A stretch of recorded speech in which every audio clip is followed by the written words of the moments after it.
mirando 5 minutos información sobre la teleserie Adolescencia antes de empezar a grabar este vídeo, he descubierto una cosa súper rara, Mardía, que no he visto en ninguna otra serie.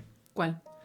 La puntuación media que tiene es bastante intermedia, ¿no? No sé si en Google 3,1 o algo así, pero está todo el mundo repartido en los extremos. O le ponen 5 estrellas o le ponen 1 estrella. Prácticamente no hay ninguna puntuación intermedia.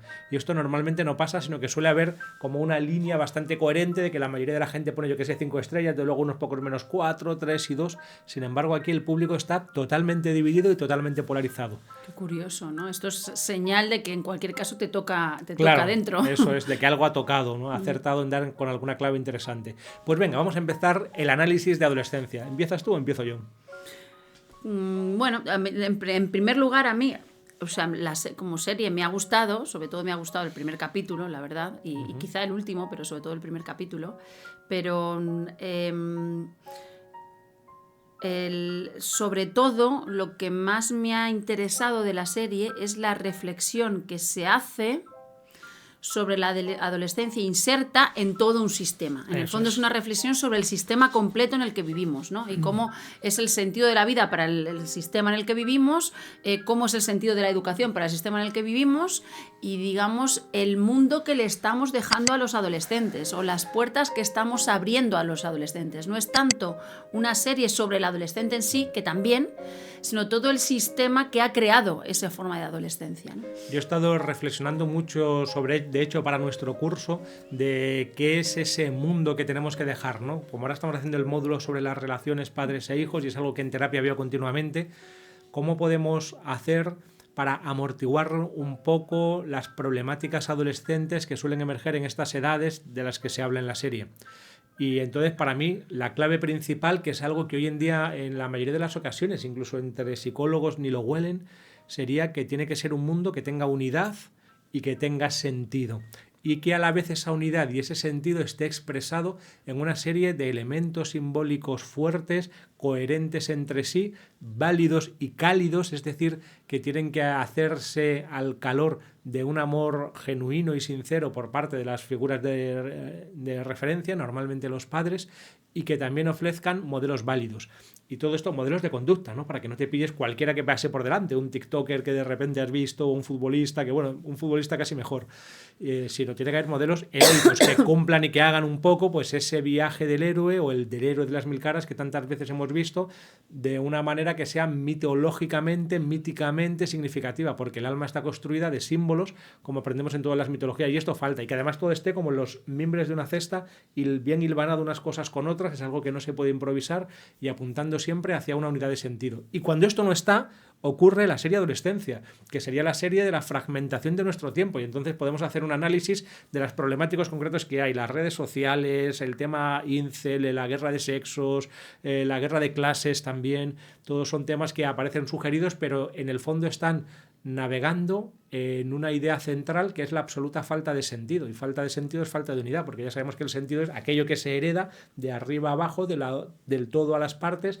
desde la unidad a cada uno de los elementos que componen esa unidad. Nada es nada si no es en función del todo, y cuando no hay todo no tenemos nada, y esa nada nihilista y terrible es el rostro del protagonista de la serie. Eso es, esa es y entonces refleja, por eso no gusta nada o gusta mucho, ¿no? Porque por un lado, claro, yo la visión, o sea, yo como profesora de instituto, es decir, como persona que está en contacto, y tenemos 2 hijos adolescentes ya también, en contacto continuo con la adolescencia, cuando veía, sobre todo el segundo capítulo, que es donde se refleja más la realidad de las clases, la realidad de las aulas, me parecía un poco exagerado. Bueno, dicen que eso es en Inglaterra o en Gran Bretaña, que sí que es un poco así y que se está como importando y que poco a poco va llegando a España. Y nuestro hijo mayor, que ya lleva 3 años en el instituto, decía también algo así, ¿no? Decía, yo lo veo un poco exagerado. En cierto sentido sí, pero el hecho de que esté exagerado no le quita validez, porque a veces la exageración es como una lupa que enfoca de manera más fuerte el hecho, de tal manera que nos permite tomar una conciencia más clara y más honda, porque está exagerada precisamente, una conciencia de lo que está pasando. Y en términos generales, sí creo que lo que está pasando es lo que sucede en la serie. Es lo que está pasando en nuestro mundo, ¿no? Aunque sea de modo un poco exagerado, pero la idea de fondo es esta. Es decir, las fronteras entre el bien y el mal ni siquiera están claras. Claro, es decir, al no haber unidad. hay un niño pasando a la adolescencia que ni siquiera ha aprendido a discernir. Pero no solo él, sino todos los que hay alrededor, da la sensación de que no tienen ese trabajo ni esa posibilidad de discernimiento. Sí, pero ni siquiera los niños, ni el policía, ni la psicóloga, nadie. Nadie. O sea, no hay como un discernimiento claro entre lo que está bien y lo que está mal. ¿Por qué?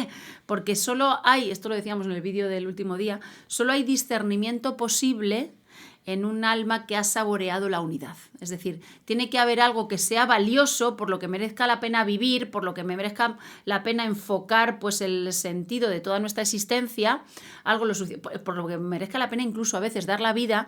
Eso tiene que sostener todo lo demás, ¿no? Y el discernimiento tiene que venir de ahí. Y también la autoridad, ¿no? Ahí también se ve que por ejemplo, los adolescentes no respetan al policía cuando va a investigar, ¿no? Esto llama mucho la atención. Y claro, es un mundo en que ya no se respeta la autoridad, porque la autoridad no tiene posesión de la palabra. Es decir, la autoridad tampoco es capaz de decir, no, es que el mundo es así y mi palabra es valiosa porque he llegado, a través de una búsqueda personal, intelectual o colectiva, he llegado a un lugar que es valioso y entonces merece la pena crecer, merece la pena madurar porque vas a llegar a este lugar en el que estoy yo, ¿no? Esa es la autoridad valiosa y la autoridad que necesitan también en el fondo los adolescentes, ¿no? Porque si no le damos la vuelta a la tortilla y al final lo único que merece la pena ser vivido es casi la infancia. Y entonces el adolescente, que tiene que atravesar muchas sombras, porque la adolescencia es una etapa monstruosa, es decir, el adolescente no es niño y tampoco es adulto ya. Y entonces vive en ese espacio como monstruoso en que por un lado a veces rechaza lo que era de niño, pero a veces se intenta aferrar a quien era cuando era un niño, y lo mismo sucede con lo de la etapa adulta. A veces lo que intenta es como afianzar su individualidad y su autonomía, pero sin tener la madurez psicológica suficiente como para realmente ser autónomo, ¿no? Entonces, esa situación liminar, esa situación monstruosa, necesita de un salto al vacío, de un pequeño salto al vacío, de rituales, por ejemplo, todos estos rituales de paso de la infancia a la etapa adulta que han sido desarrollados por todas las sociedades tradicionales hasta hace muy poco. Estos ritos de paso nos obligan, o sea, nos empujan realmente a tomar autonomía en la medida en que nuestra vida se vuelve valiosa y en la que nos volvemos responsables, ¿no? Entonces, como todos estos fenómenos no se están dando, al final se queda la adolescencia como una cosa amorfa, un no querer dar los pasos que se necesitan para llegar a la etapa adulta porque la adultez no merece la pena, y a la vez una falta completa de brújula, ¿no? Entonces, cuando hay una falta completa de brújula social también, al final el adolescente es como que no adquiere como el alma. Sí, eso es, no solo el alma, o sea, no adquiere como la profundidad necesaria como para tener también pues una ética sólida y una búsqueda de la virtud, ¿no? Sí, porque en la serie también se ve muy claro una cosa que tú estás sugiriendo, que cuando se pierde esa unidad, que en cierta manera es la conexión con lo absoluto en nuestro lenguaje, que también tiene que ver con la interioridad y con el alma y con la conciencia, incluso la conciencia moral para distinguir el bien y del mal, lo que queda es una máquina que funciona sola con una serie de inercias titánicas que son como una carcasa vacía o como un zombie que sigue funcionando en modo automático, ¿no? Que es el sistema policial, el sistema psicológico, el sistema del colegio, todos los diferentes grandes sistemas sociales que se van viendo en la serie. Se ve que son monstruos sin alma o carcasas vacías, cadáveres que todavía se alimentan de unas inercias de algún momento en el que tal vez tuvieran sentido cuando no estaban conectados a esa unidad o a esa totalidad, pero que ya no. Ahora son partes que no están metidas en el todo, es decir, partes muertas, ¿no? Para mí, ya lo he dicho otras veces, ¿por qué se interesa tanto ahora la figura o el arquetipo del zombie? Que yo creo que para otra cultura no tendría ningún interés, y es porque un zombie es aquello en que están todas las partes pero falta el todo, es decir, todos los elementos. Un zombie humano no todos los elementos del humano están ahí, todos los órganos y todos los aspectos exteriores, pero falta la interioridad, la conexión con el absoluto y con la totalidad. Entonces es una pura carcasa y eso es terrible y es un espejo o un reflejo, en cierta manera, del mundo que estamos creando. Entonces el mundo de la serie adolescencia es un mundo zombie, en que todo aparentemente está funcionando, la escuela está funcionando y los profesores hacen lo que se supone que tiene que hacer y el psicólogo y el policía, pero a la vez nadie está haciendo nada porque nada tiene sentido. Y el sentido se hereda, una vez más, desde la unidad y desde la totalidad. Sin totalidad no hay alma, no hay interioridad y no hay sentido, y estamos en el mundo zombie. Y no hay tampoco una conciencia moral del bien y del mal. Y el adolescente, como dices, es aquel que tiene que enfrentarse al rito de paso para llegar a conquistarse a sí mismo. Es una etapa que forma parte del viaje del héroe y tenemos que tener también modelos que nos enseñen a hacerlos. Y si no nos atrevemos por una especie de buenismo muy exagerado a empujar a los niños a hacer este rito de paso, a confrontar consigo mismos para vencerse y superarse y poder llegar a ser plenamente un adulto que se hace cargo de todos los elementos de la vida y que puede dotarles de sentido, pues entonces vivimos en un mundo infantilizado, en el que, como dices, no hay motivos para crecer. Entonces somos o pseudoadultos que hacen aparentemente aquello que hacen los adultos sin que haya de verdad madurez, como hoy en día se ve constantemente, o niños, o una mezcla monstruosa, ¿no? El monstruo es lo híbrido entre las dos cosas, ¿no? Sí, ¿no? Y también se ve como esta representación de los diferentes sistemas, se ve como los faltos de vida que están, Eso ¿no? es un zombie, es una carcasa muerta, una inercia que funciona sola, eso es. Una máquina. Eso es, porque luego individualmente los protagonistas, el policía o la psicóloga, o sea, sí que tienen una realidad humana muy honda, ¿no? Y se puede intuir también dejan ver como la humanidad de los principales personajes o los padres del chaval, es decir, sí se deja ver la humanidad. Hay vida en el fondo de la humanidad, pero ya no hay vida en las instituciones. Entonces, en la medida en que la institución se ha convertido simplemente en una transmisión de una cosa administrativa, ¿no? Eso. Entonces se ha ido vaciando de vida. Esto yo sí lo veo muy claramente en el sistema educativo. Se va vaciando, va como chupando la vida, y entonces a la vez pues ya no es un espacio en el que se genera alma, pero tampoco es un espacio en el que se pueda generar una convivencia real, ni un espacio en el que merezca la pena estar, ni un espacio en el que a uno le apetezca estar, ¿no? Entonces es muy interesante verlo, porque sí que en cualquier caso es como que te toca, la serie te toca, ¿verdad? Sí, todo se vuelve administrativo y en consecuencia todo se vuelve violencia, ¿no? Al faltar el alma. Y ya que estamos aquí, vamos a hacer algunos anuncios importantes. Bueno, ya sabéis que seguimos con nuestros cursos que siempre se pueden adquirir. Cuando publique este vídeo yo creo que estaremos empezando el módulo sobre relaciones, paternidad, maternidad, función paterna, materna, parejas y cómo hacer servicio al mundo, que hemos hecho solo la primera clase, son 8 y luego un encuentro presencial en Madrid. También vamos a tener una mesa redonda alucinante en mayo que va a contar con la presencia de Mónica Caballé, de Pepe Guirado, de María Toscano, de Mario del Santo Nombre y de nosotros. Y una bomba. Estamos empezando a organizar algo que yo creo que ya sabemos cuáles son los días, que va a ser el primer retiro oficial en el que vamos a participar psicología y espiritualidad, 5 días, en un balneario increíble, con una naturaleza increíble y con todos los lujos de la vida moderna, con 2 piscinas, una piscina climatizada, ¿cómo se llama?, ¿no? Una piscina termal, sí. Un montón de salones impresionantes, cerca de 2 dólmenes. Y en Espacio Zaragoza, celtibérico, en Zamora. Espacio celtibérico. Espacio celtibérico con también Mariano Alameda y Borja el Yogi. Vamos a estar allí los 4. ¿Qué días son más o menos? ¿Los recuerdas? A mediados de julio. A mediados de julio. El fin de semana de mediados Eso de julio. es. Creo que en realidad serán 4 o 5 días. Bueno, estamos en ello. Son 5 días y 4 noches casi con certeza. Ya dejaremos toda la información. Eso es. Es muy interesante también la reflexión que se hace en la serie sobre el uso de las redes y el exceso de pantallas, etcétera, etcétera. Como además no siempre depende directamente de la educación el resultado de cómo sea un niño o un adolescente, ¿no?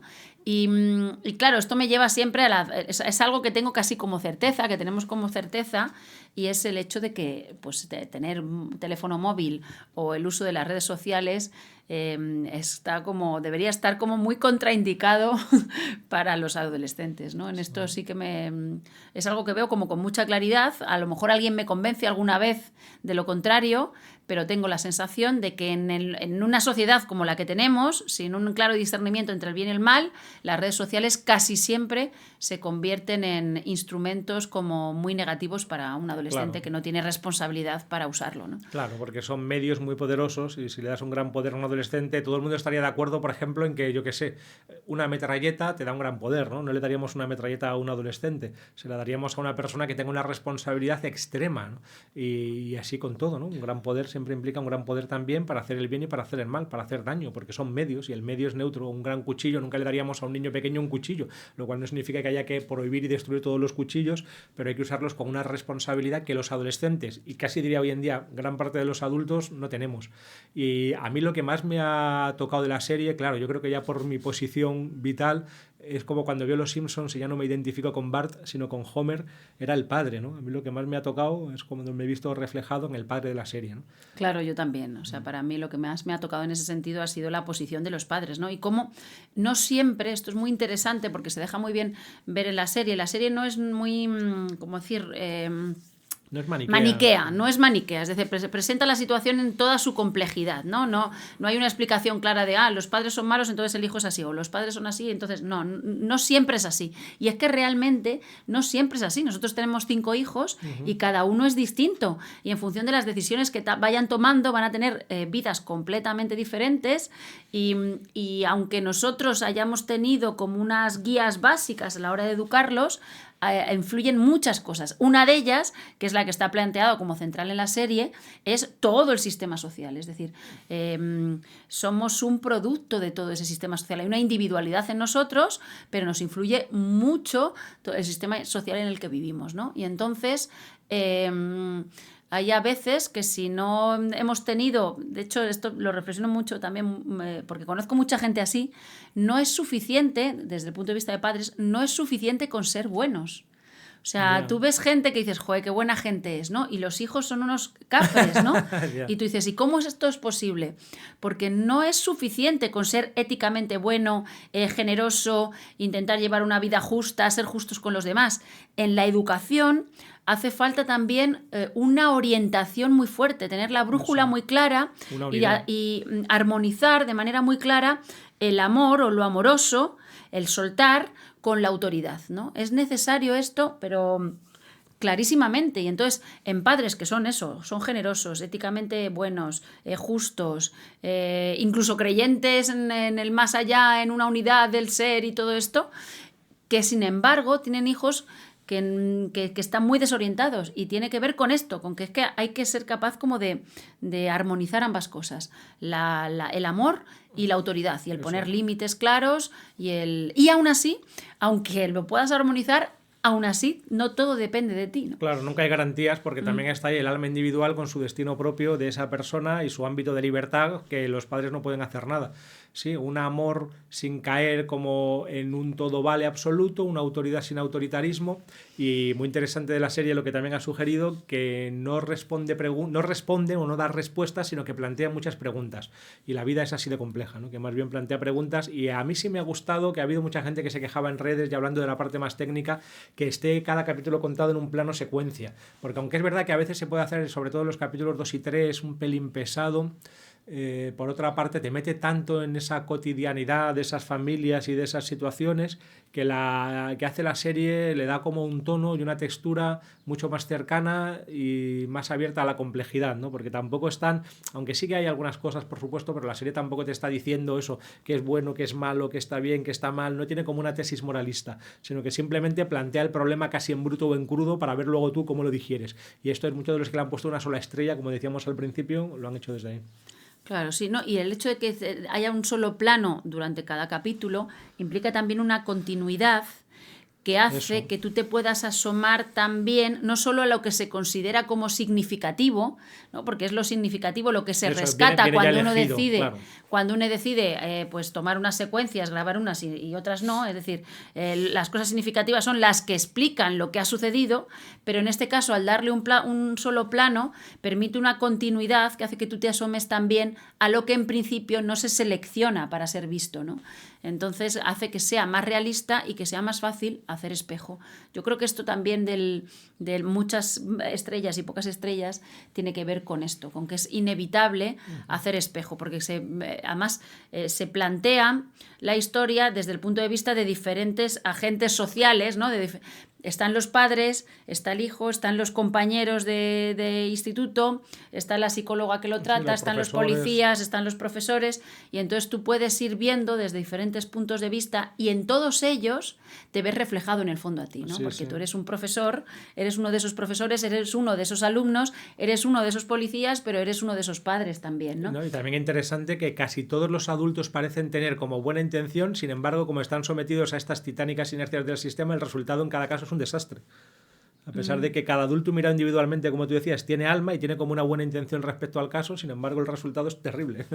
Y esto lo hablaba yo una vez con un amigo nuestro, ¿no? Que decía, no, cuando toda la estructura social está ya muy carente de vida, es decir, está muy cegada a lo real, o es demasiado administrativa, tú no puedes hacer nada cuando te metes ahí por muchas cosas, por muchas ganas que tengas de cambiar algo, ¿no? Porque hay estructuras que son tan poderosas que un individuo ahí queriendo cambiar eso, más bien la estructura cambia al individuo, ¿no? Le quita la vida al individuo, ¿no? Pues esta sensación también se ve como un poco en la película, ¿no? Si no puedes escapar de la máquina o del sistema por muy buena intención que tengas, ¿no? El sistema siempre acaba devorándote, ¿no? Es como un gran leviatán que acaba por consumirte. Pero da una pequeña consejo final, o sea, ¿cómo se podría solucionar esta realidad como tan devastada que nos presenta la serie?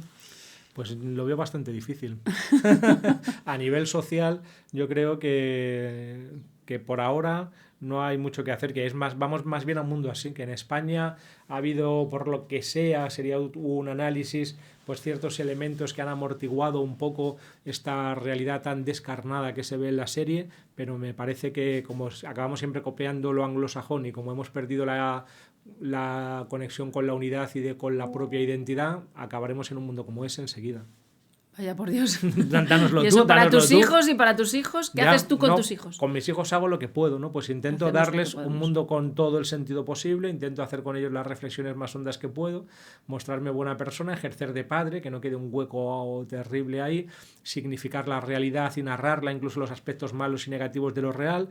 Intento ser autoritario sin caer en el autoritarismo y darles un amor incondicional y narrativas en las cuales puedan verse reflejados y encontrar su identidad. En cierta manera, la función del padre es dar el nombre, ¿no? Dar como una narrativa en la que puedas ver despejado para saber un poco quién eres y lanzarte al mundo, ¿no? Es como el Gandalf o el maestro Yoda que te dicen quién eres y qué es lo que tienes que hacer, y entonces te incorporan en el ámbito de lo simbólico.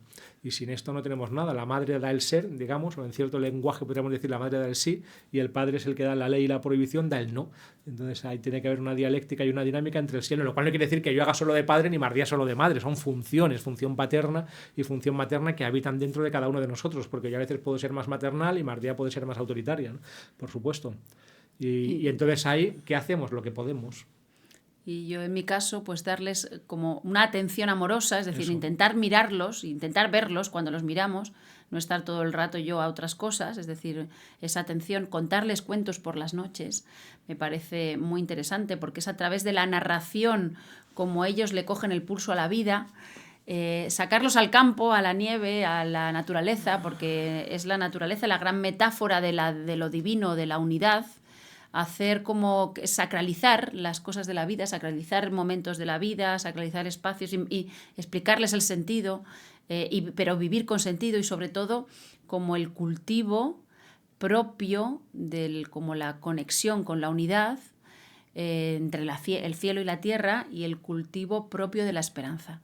En la medida en que nosotros cultivamos amor por la vida, o sea, si yo siento amor por la vida, es fácil que eso se pueda transmitir a mis hijos de manera espontánea, sin que haya que hacer nada educativo, ¿no? Y una manera y otra cosa que me parecería esencial, pero que bueno, prácticamente lo mismo que venimos diciendo, es ser muy realistas con ellos, porque de alguna manera estas nuevas generaciones son por una parte hijos del fin del mundo, que parece que les estamos dejando un mundo que está roto, que no va a ninguna parte, que todo va a ser un desastre, y a la vez y que no va a haber económicamente, va a haber un montón de crisis y problemáticas, y a la vez es la generación del tú puedes con todo, eres capaz, lo que te propongas lo vas a conseguir. Entonces eso es un horror por las dos partes que se miren, ¿no? Porque no es ni una cosa ni la otra. Siempre el mundo ha estado roto y eso forma parte de la experiencia humana, porque no estamos aquí para estar cómodamente, aburguesadamente sentados en el sofá viendo una teleserie, sino para enfrentarnos a las problemáticas complejísimas y al dolor y al sufrimiento de la vida.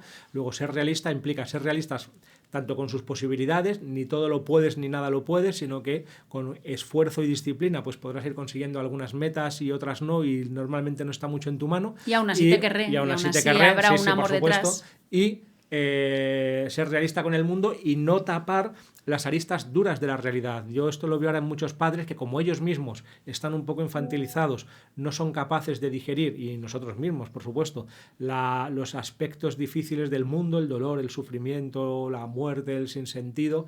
Se intenta meter a los niños en una burbuja de infantilismo en que se les protege de eso, y eso me parece que es muy mala política. Es como literalmente los niños burbuja, que luego, cuando se les quería proteger el sistema inmunológico para que no enfermaran, en cuanto salían de la burbuja y respiraban agentes patógenos del ambiente, morían inmediatamente, ¿no? Porque no tenían un sistema inmunitario desarrollado.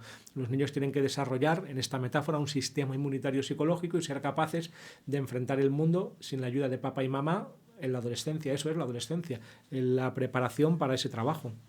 Bueno, pues dejadnos todos los comentarios también vuestros, que tenemos muchas ganas de leerlos. ¿Le pondríais 1 estrella o 5 estrellas? ¿Qué os ha parecido bien? ¿Qué os ha parecido mal? Nosotros no hemos hecho ningún spoiler, así que también, si queréis tener ese cuidado en comentarios, aunque ahí importa menos, pues no hagáis ningún spoiler.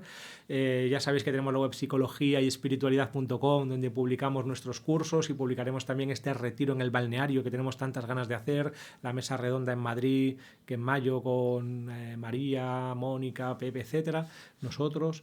Y gracias y bendiciones.